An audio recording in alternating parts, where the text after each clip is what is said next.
من یتق اللہ یجعل لہ مخرج ویرزقہ من حیث لا یحتسب، جو تقوی اختیار کرتا ہے اللہ تعالیٰ اس کو وہاں سے رزق دیتا ہے، اس کو ہر تنگی سے راستہ دیتا ہے، اور وہاں سے رزق دیتا ہے جہاں سے اس کو وہم و گمان بھی نہیں ہوتا۔ حضرت مقداد رضی اللہ تعالیٰ عنہ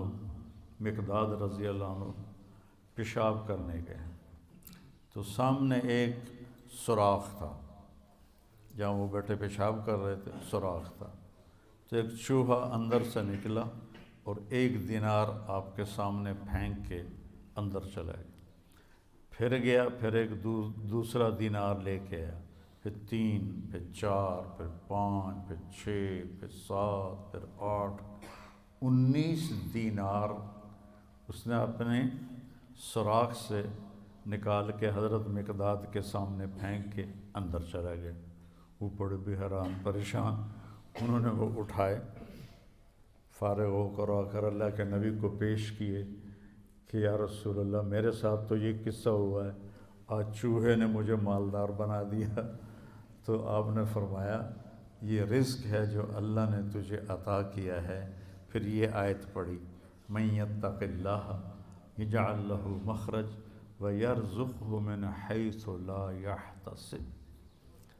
اب یہ راستہ صرف مسلمان کے پاس ہے کہ اگر وہ تقوی اختیار کرتا ہے تو اسے اللہ وہاں سے دے گا جس کا اس کو وہم و گمان بھی نہیں ہوگا۔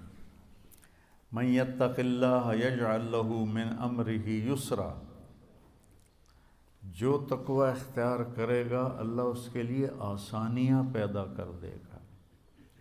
من یتق اللہ یکفر عنہ سیئاتہ ویعظم لہ اجرا، جو تقوی اختیار کرے گا اللہ اس کے گناہوں کو معاف کر دے گا، صاف کر دے گا۔ یکفر کا مطلب ہوتا ہے نشان مٹا دینا، عفا کا مطلب ہوتا ہے چھپا دینا، اور تکفیر کا مطلب ہوتا ہے نشان مٹا دینا۔ اللہ ان کے گناہوں کے نشان مٹا دے گا اور ان کا اجر بہت زیادہ کر دے گا۔ ان تصبروا وتتقوا لا یضرکم کیدہم شیئا ان اللہ بما یعملون محیط۔ تم صبر اور تقوی اختیار کرو تو دشمن کی کوئی چال تمہارے اوپر کارگر نہیں ہوگی، اللہ ان کا گھیرا ڈالے ہوئے ہے، ان کے گرد گھیرا ڈالے ہوئے ہے۔ تقوی کی مثال کیا ہے؟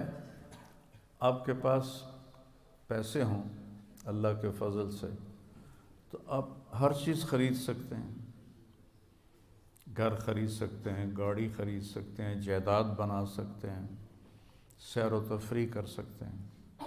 تو تقوی ایک ایسا سرمایہ ہے جس سے آپ دین کے ہر عمل پہ چل سکتے ہیں۔ تقوی ایک ایسا سرمایہ ہے جس پر آپ دین کے ہر عمل کو اپنا سکتے ہیں اور اس پہ چل سکتے ہیں۔ حضرت عمر نے کعب احبار سے پوچھا تقوی کیا ہے؟ چونکہ قرآن میں مختلف تعبیرات ہیں تقوی کی، تو حضرت عمر نے پوچھا، کعب احبار یہودی عالم تھے، ایمان لائے تھے، تابعی ہیں، مت تقوی، فرمانے لگے کبھی کانٹوں بھرے راستے پہ چلے ہو؟ سبحان اللہ، کہنے لگے ہاں، اور اب میں تو کانٹے ہی کانٹے تھے، کوئی سبزہ تو تھا ہی نہیں۔ تو کہنے لگے پھر کیا کرتے ہو؟ کہ میں اپنا کرتا سمیٹ لیتا ہوں، دامن سمیٹ لیتا ہوں، اور کانٹوں سے بچا کے میں آگے نکل جاتا ہوں۔ کہ بس یہ تقوی ہے کہ چاروں طرف گناہوں کے خاردار کانٹے ہیں، اس سے اپنے دامن کو بچا کر پار نکل جاؤ۔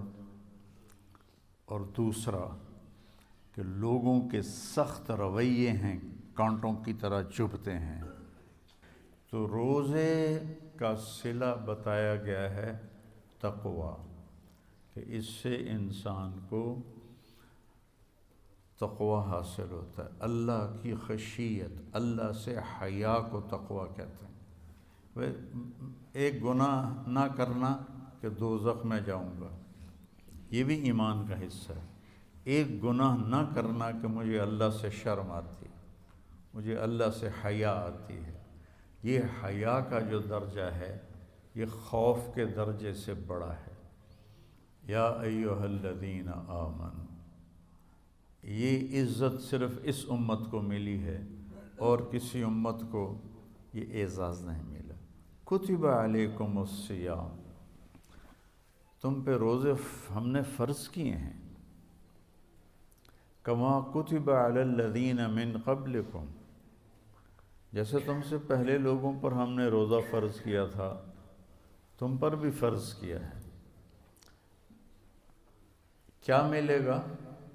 لعلکم تتقون، تمہیں تقوی ملے گا۔